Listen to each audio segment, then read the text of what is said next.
puis eux, ils vont débattre jusqu'à 4 000 ou à 3 500. Le bénéfice qu'il y a sur ça, là, c'est pour toi-même. Bon, et c'est dans le temps de décembre que j'ai fait ça. Parce que dans le temps de décembre, c'est de là, et quand le décembre est passé, j'ai laissé, j'ai commencé par, je suis venu voir les amis qui me poursuivaient de chercher de l'argent pour venir faire leur cérémonie de Goula. Je suis parti le voir et puis je les ai donné, je suis parti voir leur père même. Et puis je lui ai donné 8 000. Et puis il m'a fait les cérémonies. Ma grand-mère ne savait pas.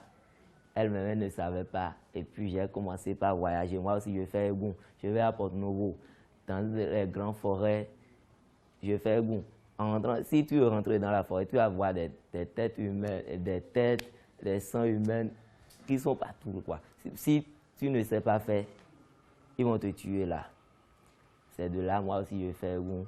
Je vais à Porto-Novo, aller faire une semaine. Je suis parti à Porto-Novo un jour, aller faire goût, et puis il y a une fille, et ma démarche, quand je suis dans le goût là, la démarche que je suis en train de, ma démarche que je suis en train de faire là, c'est ça. Bon, je suis venu lui dire que c'est moi, et que c'était telle personne qui est en train de faire cette chose, et puis quand je lui ai dit ça, je lui ai dit que est-ce qu'on peut se voir dans la nuit, elle m'a accepté. Et puis la nuit, on s'est vu. Alors qu'il y a une tombe là, à côté. Bon, je lui ai dit que je vais faire rapport sexuel avec elle. Elle a accepté. Et puis on s'est assis sur la tombe, on a fait notre rapport sexuel. Et puis on s'est retourné encore à la maison. C'est de là que je suis parti aller faire une semaine là-bas. Je suis retourné. Bon, je voyais à Sakete, j'ai un nom qui a PK10 là. Lui, il fait des choses pour les gaïmans, pour qu'ils prennent de l'argent, et puis les gaïmans viennent. Chaque jour, on tue le mouton dans la maison. Chaque jour. Et puis les gaïmans viennent. Si tu fais, pour lui là, quand je lui ai fait un goût là, j'ai trouvé au moins 50 000. Parce que les gaïmans ont venu, nous ont dépensé. On trouve de l'argent quand même, mais ça ne fait rien. Si tu achètes de paille, tu cours là, tu vas porter en pantalon là, ça va se déchirer. L'argent ne fait rien. Bon, mais on trouve l'argent quand même. C'est de là que j'ai quitté chez le Rounon encore. Je suis venu à la maison. Il y a l'un de mes amis qui est venu me voir et m'ont dit que Giovanni, il y a une cérémonie à Abomey. On doit aller. Bon, je lui ai dit, ok, il n'y a pas de problème. Et puis je lui ai dit, qu'est-ce que je vais garder? Elle m'a dit, et ce que je vais garder, je lui ai dit, il n'y a pas de problème. Et puis on est parti. Quand on est parti, on est venu. Les gens, ils nous ont massacrés là-bas parce qu'ils n'ont pas d'argent. Bon, ils nous ont massacrés là-bas. Et puis, on est en train on a fait par là-bas avec eux. Et puis, ils nous ont ramenés. Et puis, on les a dit que là, partout là, on passe là, on nous connaît. Que si tu n'as pas d'argent, il ne faut pas faire ce genre de choses. Et puis, ils nous ont fait comprendre. Et puis, on est revenu à la maison. Quand je suis revenu à la maison, c'était un jeudi. J'ai vu la vieille. Elle m'a cherché fatiguée. Elle ne dormait plus la nuit parce qu'elle ne me voyait plus. Bon, quand elle m'a vu, elle a commencé par pleurer. Je lui ai dit pourquoi elle pleure. Elle ne m'a rien dit. Bon, je l'ai dit et je me suis sorti, je me suis lavé. Et puis je suis sorti aller voir mes amis au ghetto. On a fumé et puis je suis revenu à la maison. Quand je suis revenu à la maison, j'ai dormi parce que j'ai ma chambre seule. Je suis seul dans ma chambre dans la maison. Bon, je suis venu dormir. Je viens à 1h à Abomey-Gare. Moi, je suis là-bas à 2h, 1h, personne. Parce que partout à Abomey-Gare, on me connaît. Tous les gens qui sont là-bas, là, ils me connaissent. Bon, moi, je suis partout. Je suis partout, alors que j'avais même pas encore 17 ans. Et puis, c'est de là que j'ai commencé ma vie. Je suis en train de...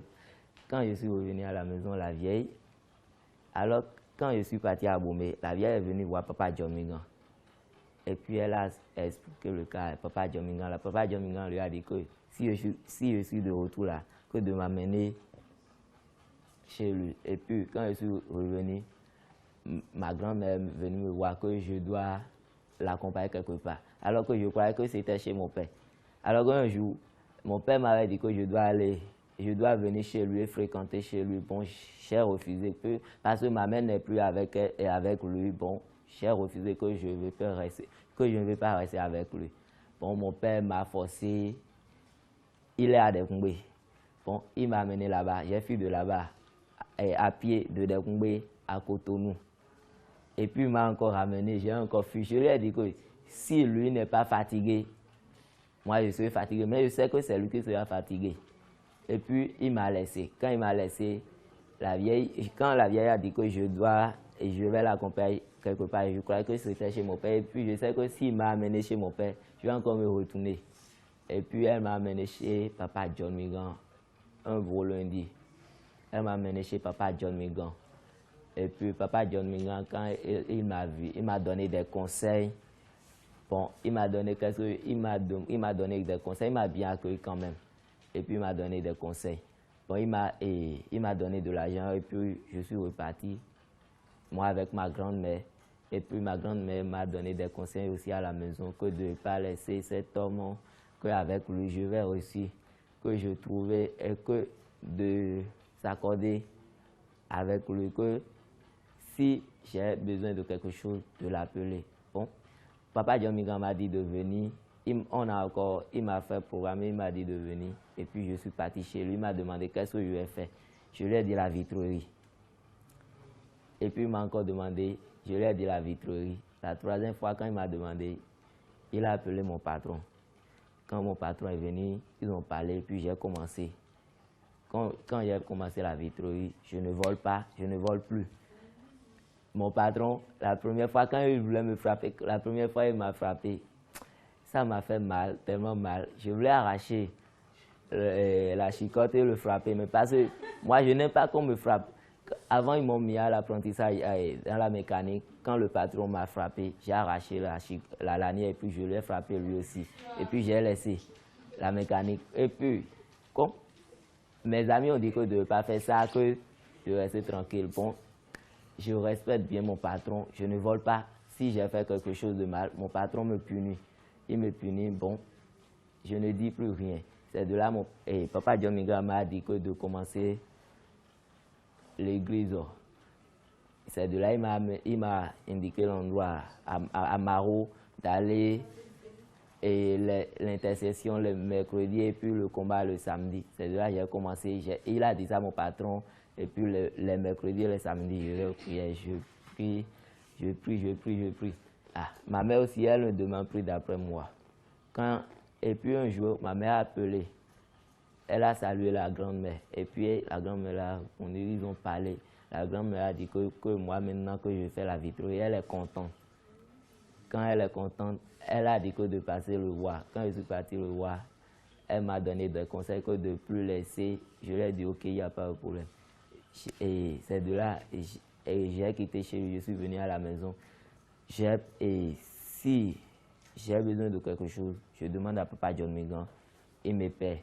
Si j'ai pas de l'argent, parce que le matin, je prends 200 pour aller au service. Si je prends 200 là, les 200 là, je vais manger du matin jusqu'au soir pour revenir à la maison. Si je n'ai pas d'argent, parfois la vieille me donne 100 francs de manger. Si je n'ai pas l'argent là, je demande à mon patron et puis il me donne. Mon patron m'aime beaucoup et puis il me conseille. Et puis il a confiance en moi. Il m'envoie là où il dépose son argent que d'aller le donner, d'aller le déposer quelque chose là-bas. Et puis il me piège quoi. Quand il me piège donc, ces pièges-là. Quand je vois l'argent, je dis, qu'est-ce que je vais faire avec cet argent? Mais si je vole maintenant, je vais rater mon avenir que ça a de laisser. Bon, je laisse.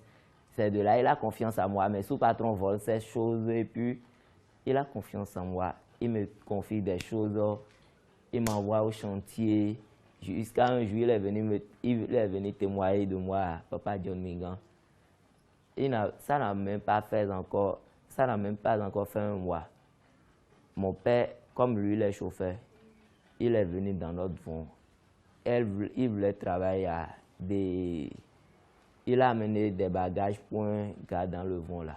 Et puis, la grande sœur de mon patron elle me conseille, surtout elle me confie tous ces argents-là. Elle me confie ça, 50 000, elle a ses enfants dans la maison, alors qu'elle me conseille et elle me confie tous ces argents.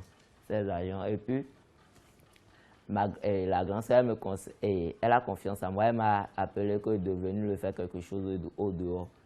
Quand on est sorti, j'ai vu la voiture. Je ne savais pas que c'était mon père. Quand je l'ai passé, j'ai vu mon père.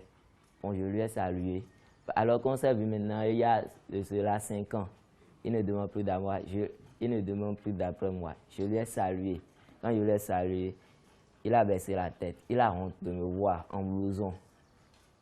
Et puis, mes sous-patrons aussi sont sortis. Je l'ai présenté à mes sous-patrons. Alors que j'avais dit à mes sous-patrons que si jamais j'ai vu mon père là, que je ne vais pas jamais le saluer. D'ailleurs, s'il est venu, que je ne vais pas le pardonner pour ce qu'il a fait pour moi. Bon, mes amis m'ont dit que de ne pas faire ça. Bon, quand je l'ai vu, je suis parti le saluer. Et puis, je lui ai présenté à mes sous-patrons. Mes sous-patrons m'ont remercié d'avoir reconnu mon père. Quand je l'ai vu, que je l'ai reconnu, ils m'ont remercié. Et quand je l'ai parti, je l'ai présenté à la grande sœur de mon patron. La grande sœur le parlait, elle a honte. La grande sœur le parlait, elle a honte. Bon, elle m'a donné, et la grande sœur l'a laissé. Et puis, quand je voulais partir, elle m'a donné 2000. L'un de ses apprentis m'ont donné 500. Ça fait 2500. Je suis parti montrer à la grande sœur. La grande sœur de mon patron m'a dit que c'est quoi que moi avec mon père, on n'est pas ensemble. Je lui ai dit que non, quand on s'est vu maintenant, il y a de cela 5 ans. Bon, la grande sœur m'a dit, c'est à cause de ça, je le parlais, elle ne me répond pas. Bon, je lui ai dit que oui, il a honte. C'est de là, et la grande sœur m'a dit que si je suis allé à l'église le dimanche, d'aller donner 10 000 et offrandes dans l'argent. Et puis je lui ai dit oui. Bon, quand je suis parti à l'église le dimanche, parce que c'était le samedi, quand je suis parti à l'église le dimanche, j'ai pris mon enveloppe, j'ai mis 1500 dedans, j'ai donné le dîme, et puis j'ai pris 500 dans l'autre 1000 francs, j'ai donné offrande 500 francs, ça me reste 500, j'ai pris le transport. Bon, je suis parti voir Papa Djomingan. Bon, lui, il a voyagé.